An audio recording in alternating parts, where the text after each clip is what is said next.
आप अपने पति या पत्नी की दूसरी शादी को कैसे कोर्ट में साबित करेंगे? जी हाँ, बहुत महत्वपूर्ण प्रश्न। कई बार हमको ये कन्फ्यूजन हो जाता है। और अगर जहाँ तक हम लोग मैट्रिमोनियल फैमिली लॉज की बात करें, पति या पत्नी दूसरी शादी कर लेते हैं और उन्होंने पहली शादी से तलाक नहीं लिया हुआ, इस कंडीशन में क्या होगा?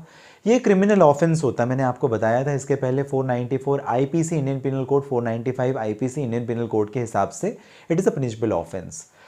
अब अगर मान लेते हैं कि अगर किसी ने दूसरी शादी कर रखी है, आप उसे जस्टिफाई कैसे करेंगे? आप उसे साबित कैसे करेंगे कोर्ट में?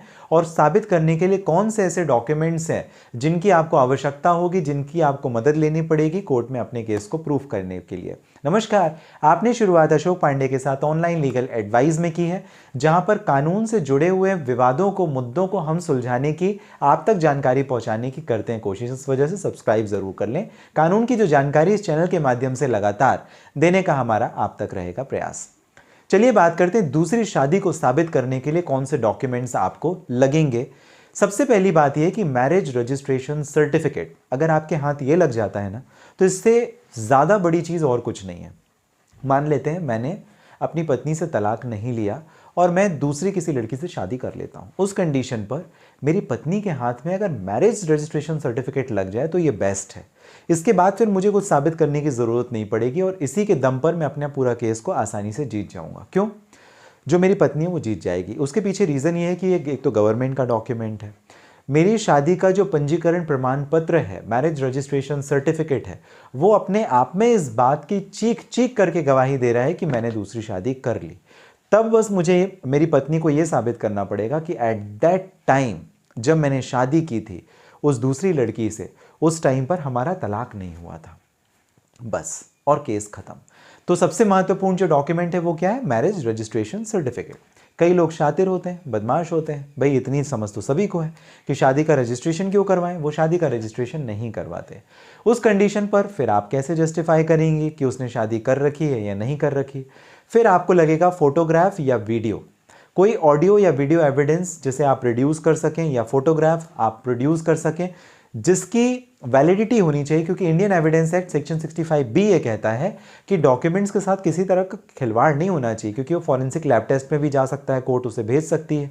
तो टेस्टिंग रिपोर्ट में ये होना चाहिए कि भाई आपने किसी भी तरह से उसके साथ कोई खिलवाड़ नहीं की है। इस कंडीशन पर वो एक्सेप्टेबल है। तो अगर आपके पास प्रॉपर जो वेडिंग फोटोग्राफ्स होती हैं, शादी की फोटोग्राफ्स होती हैं, ओरिजिनली काट छाट वाली नहीं, फोटोशॉप वाली नहीं, और या कि कोई वीडियो जहाँ पर वो साथ फेरे होते लेते हुए मंदिर में या बाकी सारी चीज़ें अगर कुछ करते हुए पाए जाते हैं, मिलते हैं, वो वीडियो अगर आपके हाथ में लग जाए, आप उसे भी प्रोड्यूस कर सकते हैं, जिसके बेस पर बाइगेमी को प्रूफ किया जा सकता है। इसके अलावा तीसरी कंडीशन ये है कि कोई लीगल गवर्नमेंट डॉक्यूमेंट, उसमें क्या आ जाएगा? लीगल गवर्नमेंट डॉक्यूमेंट से आप मतलब ये समझ सकते हैं कि मान लीजिए बच्चे का जो बर्थ सर्टिफिकेट था वहाँ पर एज एन हस्बैंड वाइफ नाम दर्ज कराया हुआ है, लिविंग रिलेशनशिप नहीं, हस्बैंड वाइफ का नाम दर्ज कराया हुआ, मैंने अपनी पत्नी को छोड़ किसी और के साथ में वाइफ का नाम दर्ज कराया, या आधार कार्ड में या पासपोर्ट में या कोई और गवर्नमेंट आईडी में जहाँ पे मैंने नॉमिनी बनाया है और प्रिस्क्राइब किया कि ये मेरी वाइफ है, हम लोगों ने लीगली मैरिज किया हुआ है। तो गवर्नमेंट के हिसाब से अगर मैंने ऐसा कुछ किया है तो मेरी वाइफ उसकी को भी एक आधार बना करके मेरे खिलाफ में केस कर सकती है, या कोई भी दूसरे जस्टिफाइड प्रॉपर लीगल एविडेंस।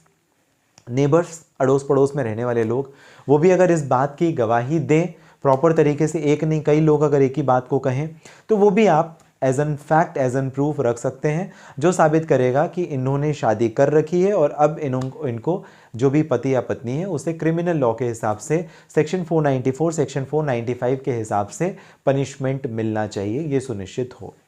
कई बार अब आपको ये तो चलो एविडेंस भी हाथ में लग गए, अब आप इसकी शिकायत कहाँ पर करेंगे? ये भी एक महत्वपूर्ण प्रश्न है। शिकायत आपको करनी है कंसर्निंग पुलिस स्टेशन में। उस पुलिस स्टेशन में आप जाएं, आप लिखित में शिकायत दें, आपके खिलाफ जो भी आपने शिकायत दी उस पर एफआईआर दर्ज की जाएगी।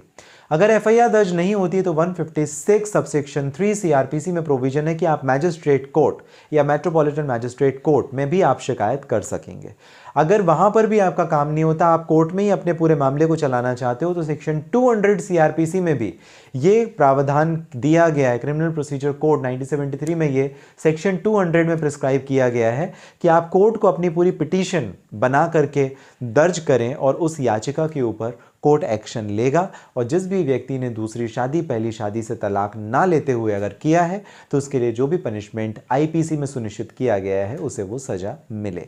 आपको जानकारी कैसी लगी आप मुझे ज़रूर बताइएगा।